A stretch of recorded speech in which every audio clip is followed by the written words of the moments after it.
palavra hoje se encontra em Salmos, e o que eu quero compartilhar com vocês, então, está em Salmos. O livro de Salmos, ou nos Salmos, e especificamente o Salmo 42 e o Salmo 43. Eu não sei por que houve essa separação do Salmo 42 e do Salmo 43, mas aqui nós estamos diante de um único salmo. Acredito que na Septuaginta, quando foi traduzido o Antigo Testamento do hebraico para o grego, se fizeram essa separação. Mas, na verdade, aqui nós estamos diante de um único salmo. O Salmo 42 e o Salmo 43, eles fazem parte de uma única ideia, de um pensamento, de um momento que o salmista está passando. Os salmos, eles podem ser divididos, ser classificados de diversas formas, mas as três principais formas de classificar os salmos, você pode classificar os salmos na sua forma literária, linguística. Você pode classificar os salmos por autoria, autores. Você tem aí os salmos de Asaf, os coraiditas, os de Davi, o salmo de Moisés e os salmos individuais, de vários salmistas não reconhecidos, individuais. E você pode também classificar os salmos como por meio da história, de uma forma histórica.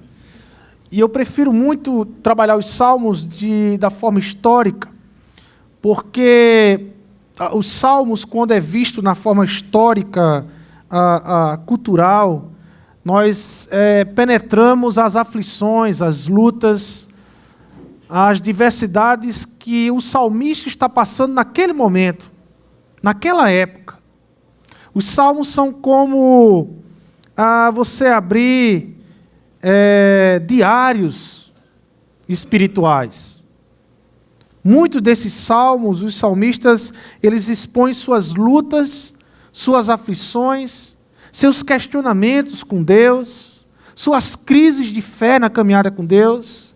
E eles expõem o coração aqui porque eles não sabiam que há tantos mil anos depois, um grupo aqui numa igreja em Nova Parnamirim estaria tendo acesso a tudo isso.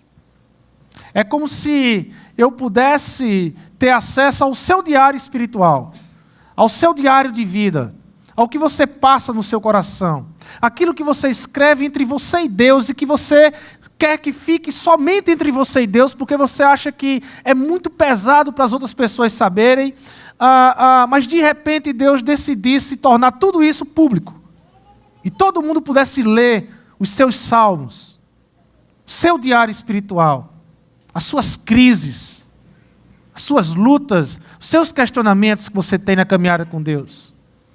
E Deus permitiu que isso chegasse até nós aqui. Então, classificando os salmos de uma forma histórica, existe um tempo, um momento da história de Israel que foi o momento mais crítico do relacionamento de Israel com Deus. Foi o momento mais profundo, mais questionável do relacionamento de Israel com Deus, que foi o tempo do exílio. Foi quando Deus levou Israel a um exílio na Babilônia. E aí, pegando como referencial o exílio, nós classificamos os salmos como salmos pré-exílicos, salmos exílicos e salmos pós-exílicos.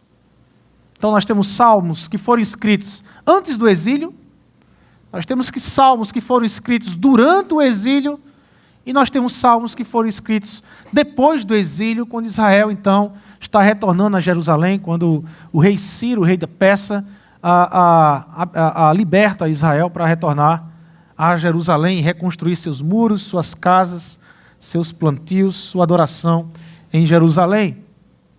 E esse Salmo 42 e esse Salmo 43, ele é um salmo exílico. O autor desse salmo está na Babilônia, está longe da casa, está longe de casa. Ele escreve esse salmo em meio à sua angústia e à sua aflição de estar longe de Israel, longe de Jerusalém, longe do templo. E é justamente esse tema, longe de casa, que é a mensagem de hoje. como adorar a Deus longe de casa. Como adorar a Deus longe daquilo que é da sua terra, daquilo que deveria ser sua cultura de forma plena. Como adorar a Deus longe de casa? Porque o apóstolo Pedro, lá na sua primeira carta, ele nos chama de peregrinos. Ele nos chama de forasteiros. Ele nos identifica como um grupo de pessoas que também está longe de casa. Aqui não é a nossa casa. A nossa casa ainda virá. Ou a nossa casa ainda está para vir. Então Pedro, ele nos classifica como peregrinos. 1 Pedro 2,1, ele vai dizer: olha, amados, peço-vos como peregrinos e forasteiros, que vos abstenhais dos desejos carnais que combatem contra a alma. A peregrinos e forasteiros. Em um outro momento, Paulo nos classifica como embaixadores. Como alguém que representa um lugar que não é esse lugar. Apenas representamos. Neste caso, existe todo um peso de se viver longe de casa, não apenas pela questão geográfica, mas pela questão cultural. A nossa casa é os céus. A nossa cultura é a cultura do reino de Deus. E nós temos o desafio de vivermos a cultura do reino de Deus em um ambiente anti-reino. Em um ambiente que não produz nenhuma cultura que se aproxime do reino. Que signifique algo que se assimile ao reino de Deus. Vivemos numa cultura da falta de amor. Vivemos numa cultura da violência, das guerras. Somos cercados por uma cultura da intolerância, do preconceito, das injustiças sociais e tantas outras coisas que este mundo nos entristece. E não apenas nos entristece, mas geram em nós conflitos, crises no nosso relacionamento com Deus. Temos crise no nosso relacionamento com Deus. Em tempos, nós estamos em momentos em que questionamos Deus. Porque somos cercados por uma cultura que não é do reino. Porque a cultura que é do reino, que é gerada em nós, se choca com a cultura que não é no reino, que é gerada por esse mundo. E quando há choque, há conflitos. Quando há choque, há crise na caminhada. E aí vem uma pergunta: como adorar a Deus sem ter conflitos com Deus? Como adorar a Deus sem questionar Deus? O Salmo 42, o Salmo 43, esse salmista ele vai nos ensinar não como adorar sem questionar, mas ele vai nos ensinar como adorar questionando, tendo crises e em conflitos com a nossa fé. Como continuar adorando, mesmo questionando. Como continuar adorando, mesmo tendo crise. Como continuar adorando, mesmo cercado numa cultura tão adversa ao que nós adoramos. Ao Deus eterno. Aqui vai algumas informações desses salmistas que talvez seja interessante para a gente identificar. Esse salmista, ele é um exilado, certamente no meio de gentios, no meio de pessoas que oprimiam e questionavam a sua fé. No verso 10 do Salmo 42, no verso 10 ele diz assim: olha, até os meus ossos sofrem agonia mortal, quando os meus adversários zombam de mim, perguntando-me o tempo todo: onde está o seu Deus? É isso que os adversários que cercavam esse salmista perguntavam: onde está o seu Deus? Naturalmente, nós percebemos que esse salmista era alguém que não escondia a sua fé, que não tinha medo de dizer a quem ele adorava e em quem ele acreditava. Por isso que era questionado. Quem se esconde não é questionado. Quem vive se escondendo, quem vive não colocando a fé exposta lá fora, nunca vai ser questionado. Mas quem coloca a sua fé exposta lá fora sempre será questionado. Sempre terá uma pergunta mais ou menos parecida como essa: aonde está o seu Deus no tempo da sua aflição? Aonde está o seu Deus na dor? Aonde está o seu Deus no luto? Aonde está o seu Deus que não te livrou dessa doença? Sempre vai ter aquele que vai questionar a nossa fé. Para aqueles que não escondem a sua fé. Para aqueles que não escondem a sua fé. O salmista era certamente um líder espiritual em Israel, porque ele traz em suas lembranças aquilo que ele fazia na época antes do exílio. Quando ele fazia em Israel, verso 4, quando me lembro destas coisas, choro angustiado, pois eu costumava ir com a multidão, conduzindo a procissão à casa de Deus, com cânticos de alegria e de ação de graças, entre a multidão que festejava. Era um líder espiritual esse salmista. Certamente, ou muito provavelmente, era um tempo de festa. Seria Israel, durante todo o ano em Israel, ele é dividido em 7 festas. Israel é uma nação festeira. 7 festas se dividem durante todo o ano de Israel. Cada festa com a particularidade desse relacionamento entre Israel e Deus, para Israel lembrar o que Deus fez por eles. Quem é o Deus de Israel? E eles comemoram isso em festas, durante 7 festas. E provavelmente o salmista está lembrando nesse momento que era tempo de uma das festas, que eles deviam estar festejando, que eles deviam estar cantando com alegria. Mas a verdade é que o salmista está longe de casa. A verdade é que o salmista já não tem mais o templo de Salomão. A verdade é que o salmista já não tem mais os caminhos de Jerusalém. Já não tem mais Jerusalém. Já não tem mais a terra prometida. E o salmista está passando por um tempo de tristeza na sua adoração. O salmista tem esfriado a sua adoração. Ao lermos estes salmos, podemos observar o salmista passar por pelo menos 3 estágios em sua adoração com Deus. E esses 3 estágios muito nos representam em nossa caminhada aqui hoje.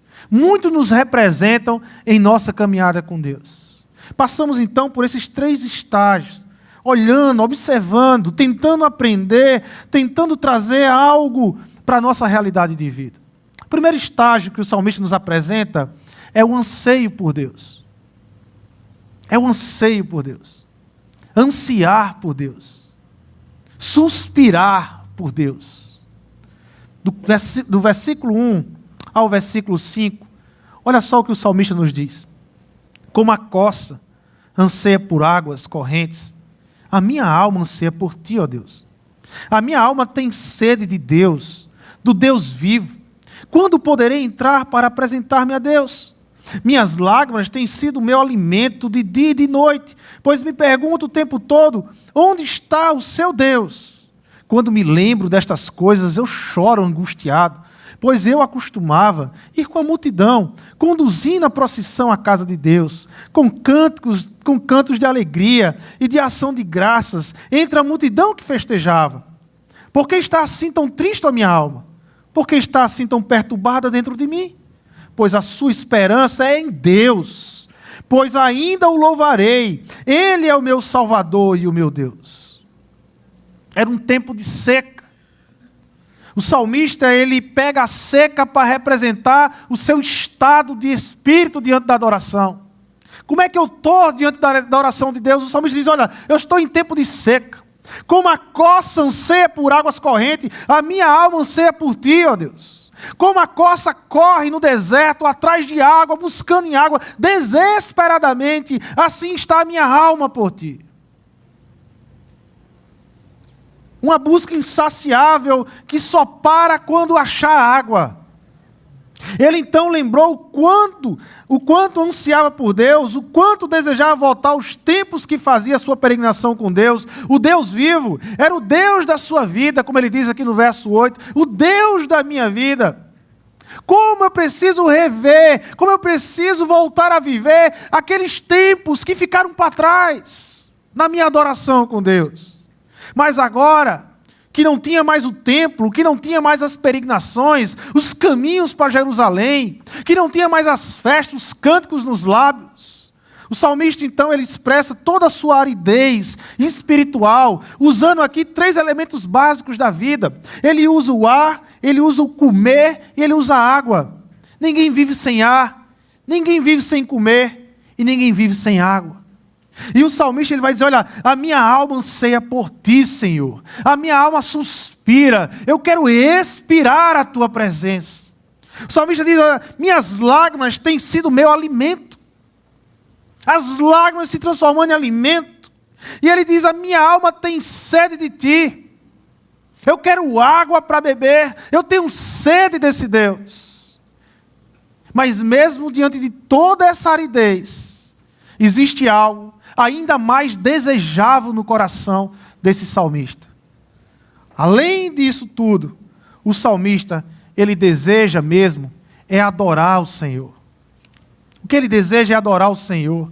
Verso 4, quando me lembro destas coisas, choro angustiado, pois eu costumava ir com a multidão, conduzindo a procissão à casa de Deus, com cânticos de alegria e de ação de graças, entre a multidão que festejava. A lembrança dele é da adoração. O que ele mais deseja é voltar a adorar a Deus. Como é que anda a nossa adoração longe de casa? Somos peregrinos neste lugar. Ainda não estamos no nosso lar. Ainda não chegamos no nosso lar, ainda falta água, ainda falta a volta do Cordeiro, e ele voltará certamente, mas ainda não voltou. Mas enquanto ele não volta, como andam nossos encontros com Deus? Como anda o nosso tempo com Deus? Às vezes as pessoas dizem, pastor, eu oro andando, eu oro pegando ônibus, eu oro dirigindo o carro, eu estou em contato com Deus. Sim, mas aquele tempo especial de você e Deus, aquele tempo de você se calar, de ouvir a voz de Deus dentro de você, aquele tempo de você derramar suas lágrimas diante do Senhor, as suas angústias diante de Deus, aquele tempo de você rasgar o coração. Como anda esse tempo que você está tendo com Deus? Aquele tempo que é só você e Deus, e mais ninguém à sua volta. O tempo do quarto fechado, o tempo dos celulares desligados, das TVs desligadas, e só você no quarto, você e Deus rasgando o coração diante do Criador. Como é que anda esse tempo? Você tem se abastecido desse tempo? Você tem se preenchido desse tempo? Ou você está como um salmista seco, se sentindo como uma coça que procura água no deserto? O estar cheio do Espírito está longe disso. De repente o que você está vivendo é sequidão, é sede, sequidão, e que você precisa voltar a se reabastecer em sua adoração. Talvez muitas circunstâncias, muitas coisas pelos seus caminhos, fazem você entrar nesse processo de sequidão, de conflito, de crise na fé. Os discípulos, certa vez, chegaram para Jesus, perguntando e pedindo a Jesus que ele lhe desse uma oração, e Jesus deu aquela oração modelo, Pai Nosso, que nada mais é do que um meio de fazer da vida a oração e da oração na vida. Mas na oração do Pai Nosso, Jesus ele expressa algo que todo discípulo deve ter, um anseio que a vontade de Deus se faça na terra como no céu. Jesus diz assim, olha, vocês querem um anseio, vocês querem uma sede, vocês querem uma causa para orar, vocês querem uma causa para chorar. Chore por essa causa, faça a tua vontade assim na terra como nos céus. O quanto temos desejado estas verdades, o quanto temos sido afetados por ver ou por não ver os céus se fazerem na terra. Não ver isto acontecendo deveria gerar conflitos em nós, meu irmão. Mas muitas vezes, como crentes, nós achamos que depois de aceitar Jesus, é meio que nós estivéssemos numa redoma e que o mundo está se despedaçando e a gente não pode sentir nada, a gente não sente revolta. Mas quando a gente olha para o mundo, num mundo anti-reino, onde a gente vê fome, onde a gente vê perseguição, onde a gente vê injustiça social, onde a gente, nos dias de hoje, crianças morrem de fome hoje. Hoje, enquanto nós estamos celebrando isso aqui, tem crianças morrendo de fome. Hoje, enquanto nós estamos aqui, talvez tem famílias ali naquela comunidade que nós visitamos, que não tem um leite ralo para comer. Será que isso não causa conflito? Será que isso não mexe com nossa fé? Será que isso não é possível? Que nós não questionamos a Deus por causa de tudo isso? Sabe, uma fé sem questionar, eu duvido muito desse tipo de fé, gente. Me desculpe mesmo, mas uma fé de um crente que não questiona as injustiças e tudo que acontece de ruim nesse mundo, e não que se questione e não entre em crise, eu questiono esse tipo de fé. Eu questiono esse tipo de fé. Porque a gente sofre pela maldade do pecado. Porque a gente entra com Jesus Cristo nessa missão de raiva pelo pecado, amando o pecador, mas raiva pelo pecado, pelo que o pecado causa nesse mundo, a desgraça que ele traz para esse mundo, a violência, as mortes, as ciladas que acontecem. A morte, por si só, ela é cruel. Ela não é um meio da gente alcançar, ela é cruel, ela é inimiga, porque é isso que a Bíblia nos diz. A morte é inimiga de Deus, mas uma inimiga que foi derrotada por Jesus Cristo. O nosso Senhor Jesus derrotou a morte. Mas nós não precisamos ficar amenizando a morte. Ela é nossa inimiga. Um dia todos nós vamos enfrentar ela, mas enfrentamos ela com a certeza que o nosso Senhor venceu. Nosso Senhor venceu. Mas em meio a toda essa dor, em meio a essa crise, essa revolta que a gente tem nesse mundo, o salmista ele nos ensina um meio da gente continuar adorando. Da gente continuar adorando. Olha o que o salmista, ele nos ensina a trazer à lembrança os seus tempos com Deus. Lembra dos seus momentos com Deus. Lembra dos momentos bons que você já teve com Deus. Lembra do quanto Deus já fez por você. É isso que o salmista está trazendo à memória no verso 4. Quando me lembro dessas coisas, eu choro angustiado, pois eu costumava ir com a multidão, conduzindo a procissão da casa de Deus, com cantos de alegria e de ação de graças. Então o salmista, ele lembra do seu tempo de adoração, ele lembra de Israel, ele lembra dos caminhos de peregrinações, das festas, dos cânticos. E aí o salmista, então, ele olha para a sua alma, olha para dentro dele, para o seu coração, e ele lembra a sua alma angustiada. E ele diz: por que você está assim tão triste, ó minha alma? Por que você está assim tão perturbada dentro de mim? Põe a sua esperança em Deus, pois ainda o louvarei. Ele é o meu Salvador, Ele é o meu Deus. Muitas vezes, quando participamos dessas lutas e dessas dificuldades, quando estamos nesses tempos de crise de fé, nós precisamos lembrar a nossa alma aquilo que Deus já fez por nós. Nós precisamos lembrar ao nosso coração aquilo que Deus já fez por nós. Agora, cuidado. As lembranças tanto podem ser um remédio para um coração ferido, como pode também abrir novas feridas. Cuidado da forma com que vocês lembram. Cuidado da forma com que vocês querem buscar lá na frente. O salmista estava vivendo este dilema. Em meio à luta e em meio à dor, ele precisa lembrar a sua alma que Deus ainda estava sentado em seu trono. Levante a cabeça, meu irmão, porque você ainda o adorará. Talvez você está passando por uma crise, talvez você está frio na fé, mas levante a cabeça porque você ainda o louvará novamente. Tenha esperança, porque o trono está, quem está sentado é Jesus Cristo. Porque o trono não está vazio. Lembra a sua alma isso. O trono não está vazio.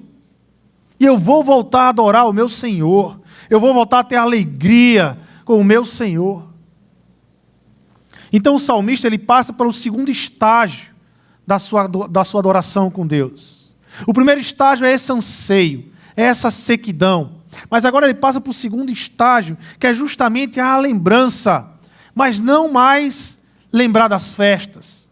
Não mais lembrar do tempo dos louvores, da adoração. O salmista agora ele lembra daquele que pode mudar a sua vida. O salmista agora ele vai lembrar de Deus. Veja o versículo, dos versos 6 a 11. A minha alma está profundamente triste. Ele continua triste. Ele continua sofrendo. Mesmo ele tendo lembrado das festas, mesmo ele tendo de alguma forma buscado encher de esperança a alma, mas agora ele volta a dizer para a gente que a alma dele está triste, continua triste.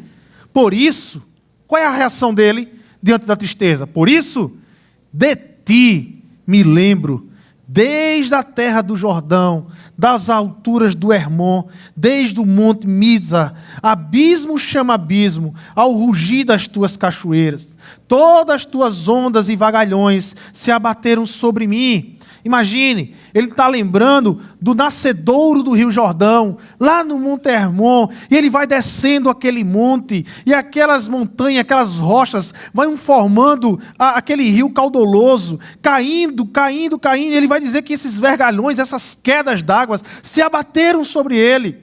Agora ele muda, ele sai da aridez da seca, agora ele vai comparar a alma dele passando por uma tempestade. Pelo Rio Jordão de forma violenta, numa tempestade. Ele continua, todas as suas ondas e vagarões se abateram sobre mim. Conceda-me, Senhor, o seu fiel amor de dia. De noite esteja comigo a sua canção. É a minha oração ao Deus que me dá vida. Direi a Deus, minha rocha, por que te esqueceste de mim? Por que devo sair vagueando e pranteando, oprimido pelo inimigo? Até os meus ossos sofrem agonia mortal, quando os meus adversários zombam de mim, perguntando-me todo o tempo, aonde está o seu Deus?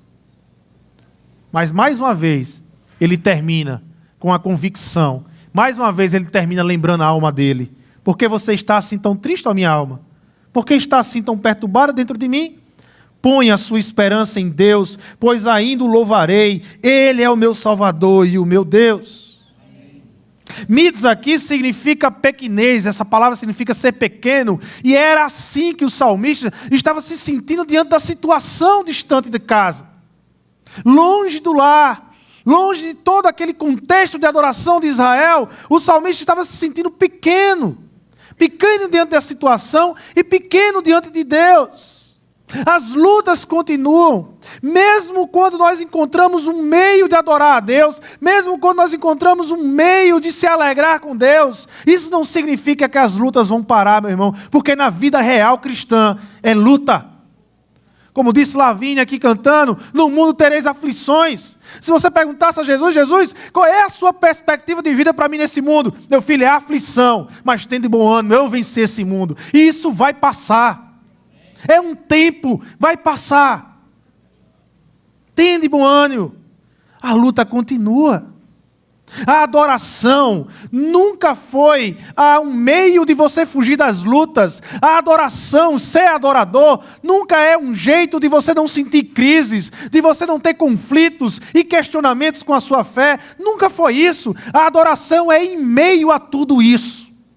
É em meio a tudo isso, você adora o Senhor, porque você sabe quem Deus é, você sabe o que Jesus fez por sua vida. Eu acredito que nós temos hoje aqui uma grande barreira nos nossos dias de hoje. A nossa cultura é uma cultura extremamente artificial.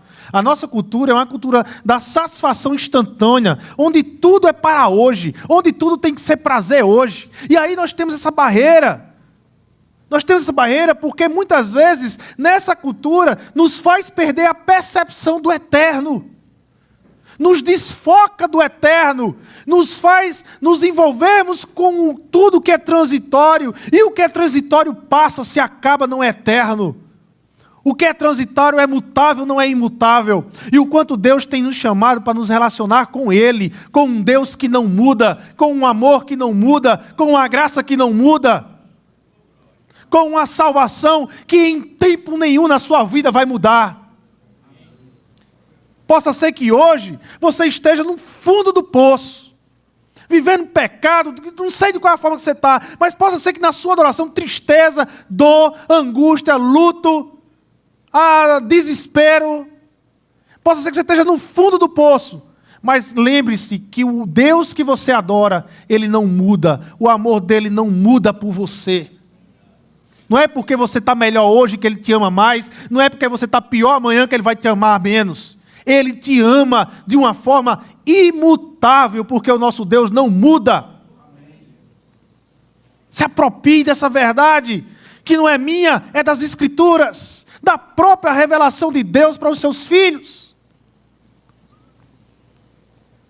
O salmista muda o foco de suas lembranças. Ele avança em sua adoração. Se no primeiro momento a lembrança dele é das festas, é do templo, é da época em que ele conduziu o povo para Jerusalém, agora a lembrança dele é em Deus. É lembrar de Deus que traz alegria a ele. Traga para você agora, faça um exercício aí, traga em sua memória o que Deus tem feito para você hoje. Hoje, domingo. O que é que Deus fez na sua vida hoje? O que é que Cristo Jesus lhe deu hoje? Os livramentos, o sustento, o amor que não para de cessar por você hoje. Mas se você fazer voltar à história, e se você for voltando na história, você vai chegar até a cruz. E chegando na cruz, não há tristeza, não há aridez que resista à cruz de Cristo. É na cruz onde nós renovamos as nossas adorações. É na cruz que nós entendemos de fato o quanto Deus nos ama. É na cruz que ficamos mudos, com os olhos cheios de lágrimas e com um coração ardendo por amor. É na cruz que muda. É na cruz que muda a nossa vida, que restaura a nossa vida. Olha o apóstolo Paulo, um homem de Deus, viveu, pregou o evangelho, largou tudo, família, tudo que tinha, e foi viver o evangelho, foi anunciar o evangelho, foi viver a proposta da cruz na vida dele. Mas você acha que Paulo não tinha questionamentos com Deus? Você acha que Paulo não tinha crises na sua fé? Você acha que Paulo não tinha perguntas sobre a sua caminhada, sobre o seu relacionamento com Deus? Claro que ele tinha, mas o evangelho respondeu todas as dúvidas do apóstolo Paulo. O evangelho respondeu todas as dúvidas. Olha, lá em Romanos capítulo 8, do verso 31 ao verso 36, Paulo traz pelo menos 4 questionamentos no coração dele, mas ao mesmo tempo que ele questiona, ele já responde com o evangelho, com a convicção da verdade do evangelho. Paulo ele vai dizer assim no verso 31, que diremos, pois, diante dessas coisas, diante da luta, de vivermos do Espírito, de não abrirmos espaço para a carne, mas muitas vezes os membros da nossa própria carne combatem contra o Espírito. O que diremos, pois, diante dessas coisas? Se Deus é por nós, quem será contra nós? É o que Paulo responde. Se Deus foi por nós, se Deus agiu em nosso favor, quem é que pode impedir o favor de Deus? Quem é que pode barrar o favor de Deus que foi por nós pela sua criação? Um outro questionamento que Paulo tem e que o Evangelho responde, ele diz, olha, aquele que não poupou a seu próprio filho, mas o entregou por todos nós, como não nos dará juntamente com ele e de graça todas as coisas? Você acha que Paulo tinha tudo em fartura? Nada, faltava muita coisa às vezes na vida de Paulo. Paulo passava por fome, por dificuldades, por lutas, por preconceitos. Paulo passava por tudo isso. Mas Paulo vai dizer assim, olha, eu não sinto falta de nada, porque quando eu olho e vejo que Deus me deu o seu filho, o que é que eu posso achar? Eu posso ficar duvidando que Deus não me ama, eu posso achar que Deus não vai me dar mais nada, eu posso ficar questionando se Deus vai me dar. Ele me deu o filho, ele me deu a maior riqueza do mundo, ele já me deu tudo. Para que ficar questionando se Deus vai me dar ou se Deus não vai me dar, se ele já me deu o filho, Jesus? Um outro questionamento, quem fará alguma acusação contra os escolhidos de Deus? Isso era o questionamento de Paulo. Quem vai fazer acusação contra os escolhidos de Deus? E ele responde com o evangelho, é Deus quem o justifica. Muitas vezes as pessoas podem apontar para você e dizer assim, o crente, olha, isso não é vida, olha como está a sua vida, olha como você está torto, olha, crente, tenha mais fé. Quem lhe justifica é Deus em Jesus Cristo. Avisa para essa pessoa, que às vezes quer lhe acusar, quem me justifica é Jesus, eu não sou justo, eu sou um pecador miserável. Quer ver justiça? Olhe para a cruz. Quer ver a minha justiça? Olhe para o meu Jesus. É lá onde está a nossa justiça. É lá onde eu me torno justo, não pelos meus méritos, mas pelo mérito de Jesus Cristo. É isso que o Evangelho responde. E o último questionamento é maravilhoso porque é o fechamento de tudo. Paulo vai dizer, olha, quem os condenará? Foi Cristo Jesus que morreu, e mais, que ressuscitou e está à direita de Deus, e também intercede por nós. Meu filho, existe alguma condenação que pode barrar um Deus que está à direita intercedendo por você, com todo o poder? Quem nos separará do amor de Cristo? Era um outro questionamento de Paulo. O que é que pode me separar desse amor? Paulo pergunta, será tribulação? Será angústia ou perseguição? Ou fome ou nudez? Ou perigo ou espada? Como está escrito, por amor de ti enfrentamos a morte todos os dias, somos considerados como ovelhas destinadas ao matadouro. Nada, absolutamente nada pode nos separar do amor de Deus. Nada. convicção que Paulo vivia. Portanto, fale hoje para a sua alma. Fale hoje, diga a verdade de Deus para a sua alma. Diga, mostre para ela, mostre para essa alma batida. Faça como o salmista diz: põe a sua esperança em Deus, minha alma, pois ainda o louvarei, e Ele é o meu Salvador e o meu Deus. Eu posso estar vivendo a tristeza hoje, eu posso estar vivendo a angústia hoje, eu posso estar vivendo minha crise hoje, mas eu ainda o louvarei, porque Ele é o meu Deus. Porque o trono não está vazio, o trono está ocupado pelo meu Senhor Jesus. Ele tem o controle de todas as coisas. E por último, nessa peregrinação da aflição do salmista, depois de ansiar e depois de lembrar de Deus, agora o salmista, no Salmo 43, do verso 1 ao 5, o salmista nos apresenta o seu último estágio na sua adoração. Ele agora confia totalmente em Deus. Estamos diante de uma evolução. O salmista agora tem total confiança em Deus. Ele agora sabe, ele lembrou, ele agora tem convicção que foi Deus que livrou Israel do Egito, que libertou, que foi Deus que conduziu aquele povo pelo deserto, que foi Deus que deu a terra prometida, que foi Deus que levou eles para aquele exílio na Babilônia e que vai ser Deus que vai libertar eles do exílio da Babilônia. Ele tem convicção da ação de Deus. Ele traz essa lembrança. Verso 3 do Salmo 43. Envia a tua luz e a tua verdade. Elas me guiarão e me levarão ao teu santo monte, ao lugar onde habitas. No exílio, Israel perdeu o templo. No exílio, Israel perdeu suas festas, suas peregrinações, a sua terra prometida. Mas no exílio, Deus inaugurou com Israel uma outra realidade de relacionamento. Um relacionamento que não depende de lugar, um relacionamento que não depende de estado de espírito, um relacionamento constante. Deus ensinou a Israel um novo tipo de relacionamento. Deus ensinou a Israel um novo tipo de adoração, uma adoração que depende do quanto minhas verdades tornam meu amor por você real em sua vida. O que Deus estava dizendo a Israel é: olha, não importa o lugar, não importa templo, não importa os caminhos de Jerusalém, não importa nem Jerusalém. O que importa é o quanto o meu amor está sendo real no seu coração.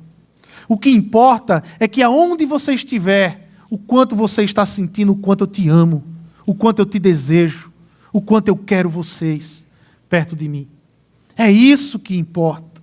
Deus age em meio à verdade e em meio ao amor. E aqui não cabe a capa da religiosidade, mas cabe a verdade em amor. A religiosidade mata as nossas vidas de adoração. A religiosidade transforma até aquilo que seria bom, até aquilo que seria um meio de desenvolvermos a nossa comunhão com Deus, mas a religiosidade, a sequidão espiritual, muitas vezes mata isso. Ler a Bíblia é algo que é bênção? Depende da motivação. Se você quer ler a Bíblia apenas para ter conhecimento mais do que o outro, se você quer ler a Bíblia apenas para passar na cara do outro que você lê mais do que ele, infelizmente esse tipo de leitura, em vez de gerar vida, mata a sua vida.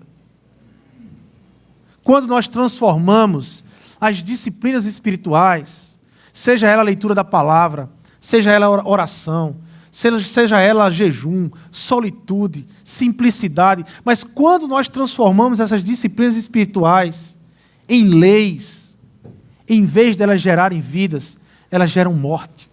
Como diz o apóstolo Paulo, a letra mata, mas o Espírito traz vida. O Espírito vivifica. O Espírito vivifica.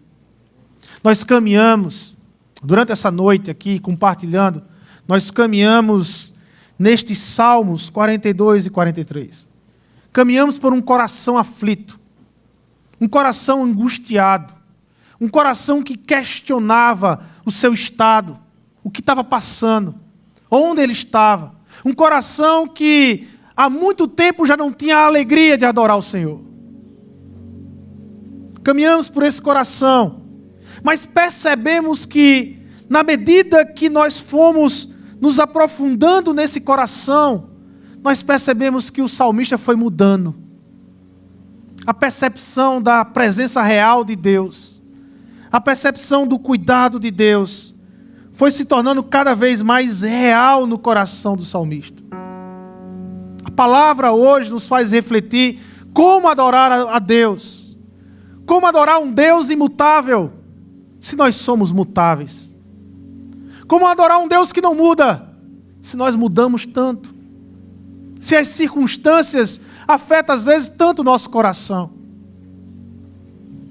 A adoração em meio às crises, em meio à dor, em meio ao sofrimento que nos cerca, ela só é possível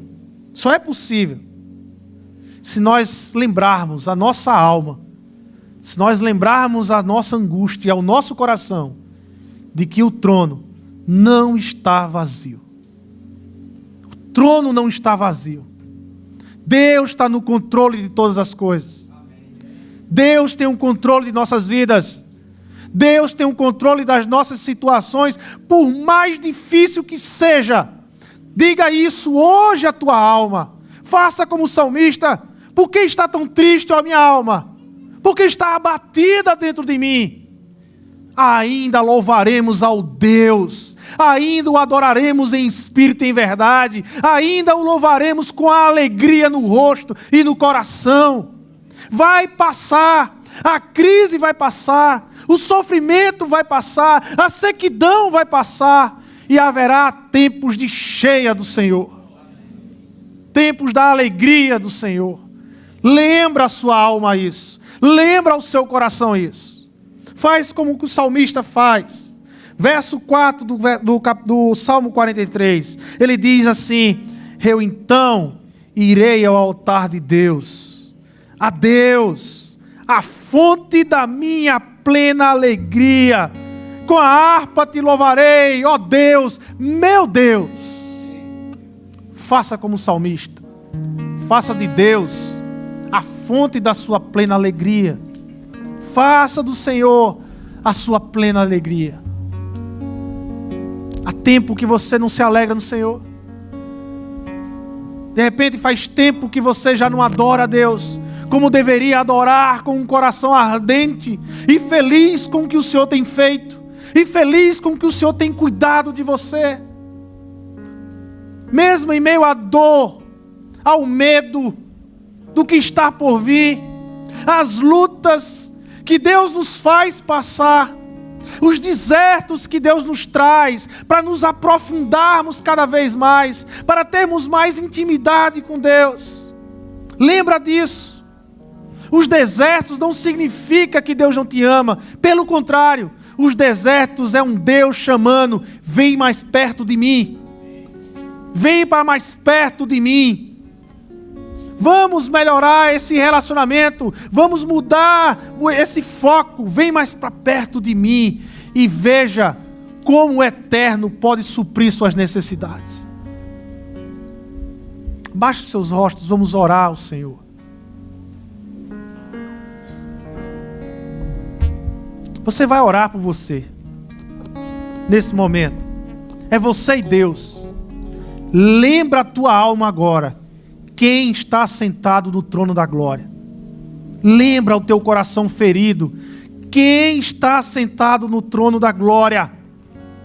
Lembra que é Jesus, o seu Salvador, o seu Senhor, aquele que venceu a morte e que vive e que reina.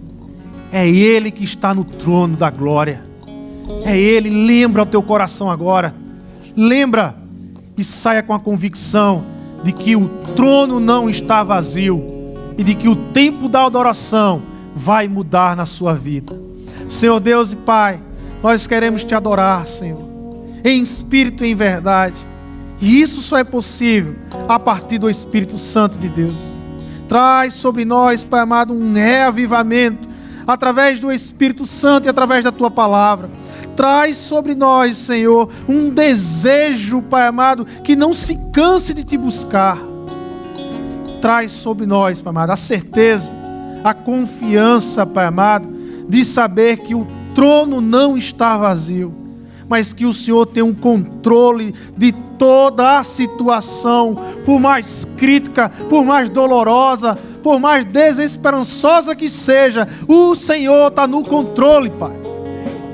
Tu és o Deus da vida, e que nem a morte pode parar com a vida que o Senhor dá. Então traz essa confiança de novo ao nosso coração, e essa alegria de te adorar diariamente, de reconhecer que o Senhor é o meu Deus, é o nosso Deus, é o Deus da nossa plena alegria, Senhor. É em teu nome, Jesus, que nós oramos e te agradecemos, Senhor. Que esta semana, que as próximas semanas venham ser uma virada de chave na nossa adoração, em saber que o nosso Deus está no controle e que é por nós. Quem será contra nós, Senhor?